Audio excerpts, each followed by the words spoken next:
وجزاكم الله خير. الحمد لله والصلاة والسلام على رسول الله. أما بعد، ألا بذكر الله تطمئن القلوب। সম্মানিত ভাইরা, আল্লাহ রাব্বুল আলামিনের চিরন্তন বাণী, আল্লাহর জিকির অন্তরকে প্রশান্ত করে। আল্লাহ রাব্বুল আলামিন বলছেন, ইন্নামাল মুমিনুনা আল্লাযীনা ইযা যুকিরাল্লাহু ওয়াজিলাত কুলুবুহুম। মুমিনরা তো তারাই যারা যখন আল্লাহর জিকির করে তখন তাদের অন্তর প্রশান্ত হয়ে যায়, তখন তাদের অন্তর আল্লাহ রাব্বুল আলামিন ভয়ে ভীতস্ত হয়ে পড়ে। এবং যেটা অন্তরের খোরাক, এটা ছাড়া অন্তর কখনোই প্রশান্ত হয় না। প্রিয় ভাইরা, আমরা আজকে এমন একটি মহতি জালসায় আছি, দীর্ঘদিনের পরিশ্রমের পর, যেটা সম্পূর্ণ ছিল কল্যাণে ভরপুর। এই হালাকা জিকির, আল্লাহ রাব্বুল আলামিনের সবচেয়ে বড় জিকির হলো জ্ঞান অন্বেষণ করা, ইলম অনুসরণ করা। এই জন্য আল্লাহ রাব্বুল আলামিন বলছেন, ফাসআলু আহলা যিকরি ইন কুনতুম লা তা'লামুন। তোমরা যা জানো না, তো আহলে জিকির যারা জানেন উলামাদেরকে জিজ্ঞাসা করো। তাহলে বুঝতে পারলাম যে উলামাদের মজলিসই হলো জিকিরের মজলিস, যেই মজলিসে বসলে, যাদের সাথে থাকলে অন্তর প্রশান্ত হয়।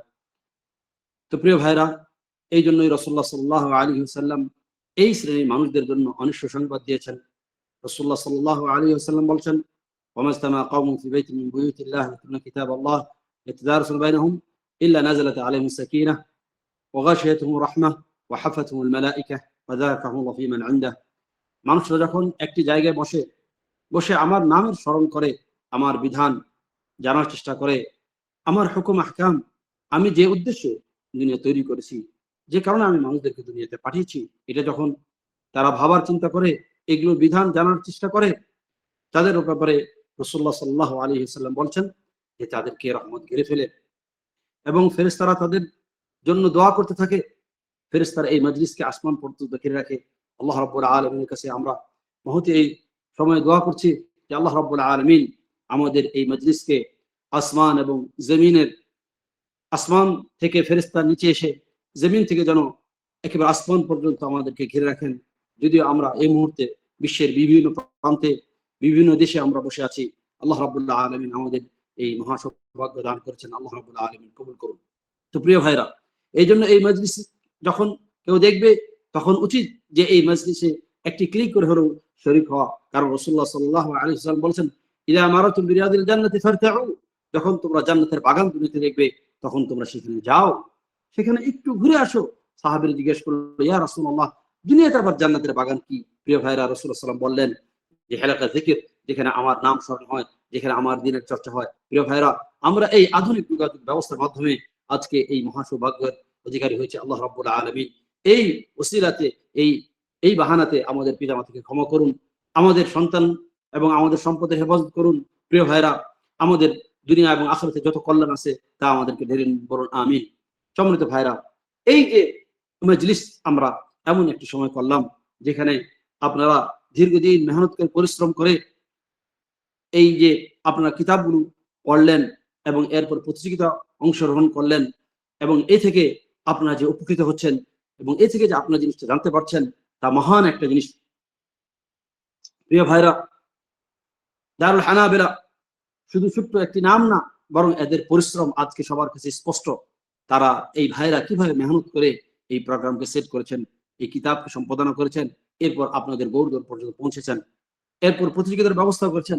এই জন্য কেন? যে আপনারা যেন মহা দুইটি বিপদ থেকে বেঁচে যান। একটি বড় বিপদ হলো যে ইসলামকে না জানা, ইসলামকে না চেনা, কুফফারদের যে প্রপাগান্ডা, কুফফারদের যে টার্গেট, যে লক্ষ্যে কুফফাররা কাজ করছে, যে কিভাবে মুসলমানদেরকে দিন থেকে সরানো যেতে পারে, কিভাবে মুসলমানরা দিন থেকে বিমুখ হতে পারে। কারণ মুসলমানরা যখন দিন থেকে বিমুখ হবে, তখন মুসলমানদের সম্পদ, মুসলমানদের রাজত্ব, মুসলমানদের কর্তৃত্ব, মুসলমানদের মানে কর্তৃত্ব, মুসলমানদের ক্ষমতা সব কিছু হারিয়ে তারা গোলামের দায়িত্বে যেন পরিণত হতে পারে। যেমনটি ভাবে করণে সারা বিশ্ব হয়ে ফেলেছিল, যারা ভাবে পাশ্চাত্যের বিশিষ্ট কিছু দেশ তারা মুসলিম বিশ্বকে গিলে খেয়ে ফেলেছিল, সেখান থেকে মুসলমানরা হাঁটি হাঁটি পা পা করে একটু করে বের হচ্ছে। প্রিয় ভাইরা, আমরা কিভাবে নিজের জাতি, নিজের দেশ, নিজের পরিবার, নিজের ব্যক্তিকে হেফাজত করতে পারি কাফেরদের এই প্রপাগান্ডা থেকে? কাফেররা যেভাবে প্রতিনিয়ত বলে যাচ্ছে যে সমস্ত ধর্ম সমান, মুসলমানদের মাঝে কি হতে পারে?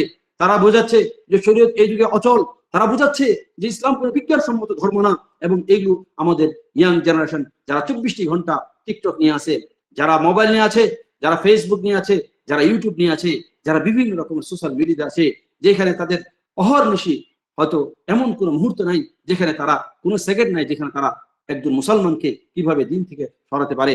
দিন থেকে সরাতে পারলেই মুসলমান দেশের সমৃদ্ধি, মুসলমান দেশের শক্তি, মুসলমানদের সম্পদ তারা লুণ্ঠন করতে পারবে, এবং আখিরাতে মুসলমানরা দুনিয়া এবং আখিরাত সব হারিয়ে, দুনিয়াতে যেরকম লাঞ্ছনা, দুনিয়াতে যেরকম অপমান জীবনযাপন তারা করবে, ঠিক মৃত্যুর পরে সাথে সাথে তাদের জন্য কিয়ামতের দিন গহীন অন্ধকারে মৃত্যুর সময় তাদেরকে একেবারে লাঞ্ছনা এবং অপমানকর ভাবে দুনিয়া থেকে যেতে হবে।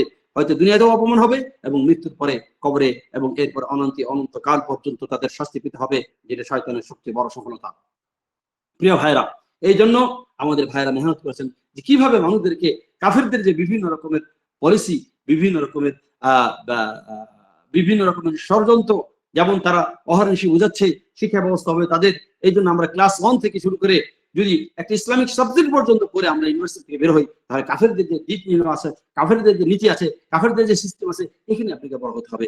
কিভাবে আপনি 24টা ঘন্টা যে সিলেবাস পড়ছেন, জন্মের পর থেকে একেবারে চাকরি করা পর্যন্ত যেই সিলেবাস ফলো করছেন, সেই সিলেবাসের ভিতরে থেকে কিভাবে আপনাকে ঈমান রক্ষা করা যায়, কিভাবে আপনি কাফেরদের চক্রান্ত থেকে বাঁচতে পারবেন, এই জন্য আমাদের ভাইরা অহর্নিশি মেহনত করতেছে। আল্লাহ রাব্বুল আলামিন তাদের কাজে, তাদের সময় বরকত দান করুন। প্রিয় ভাইরা, এটা একটি সাইড।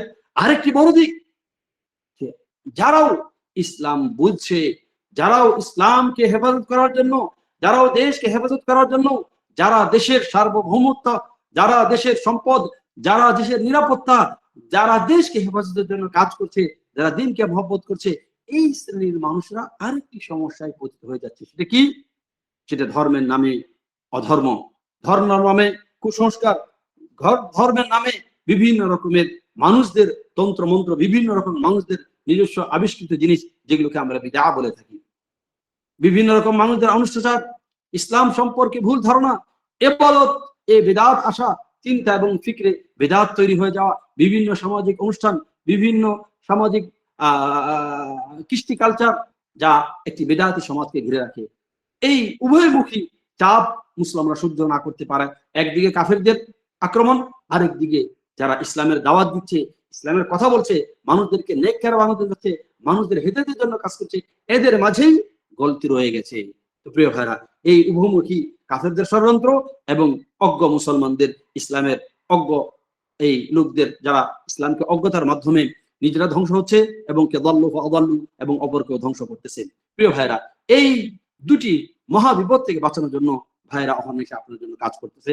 আল্লাহ রাব্বুল আলামিনের কাছে দোয়া করি যে আমাদের ভাইদের এই মেহনত কবুল করুন, এবং আপনারা যেভাবে আপনার প্রায় 23টা দর্শে 23টি সপ্তাহ ব্যাপী অনবরত সময় দিয়েছেন, বইটি পড়েছেন, এরপর সর্বশেষ প্রতিযোগিতা অংশগ্রহণ করছেন, আমরা আপনার জন্য দোয়া করি আল্লাহ রাব্বুল আলামিন আপনার গুনাহ খাতা ক্ষমা করুন, এবং আপনার এইখানে আসা সময়টাকে সম্পূর্ণ সাদকা হিসেবে কবুল করুন, এবং আপনার এই মেহনতের যা ফল হবে তা আপনার পিতামাতা, দাদা দাদি, আত্মীয় স্বজন যারা চলে গেছে তাদের নামে আমল এবং তাদের জন্য সাদকা হিসাবে কবুল করুন। ওয়া আখিরু দাওয়ানা আলহামদুলিল্লাহি রাব্বিল আলামিন ওয়া সাল্লাল্লাহু আলা নাবিয়িনা মুহাম্মাদ ওয়া আলা আলিহি ওয়া সাহবিহি আজমাইন। আসসালামু আলাইকুম ওয়া রাহমাতুল্লাহি ওয়া বারাকাতুহু।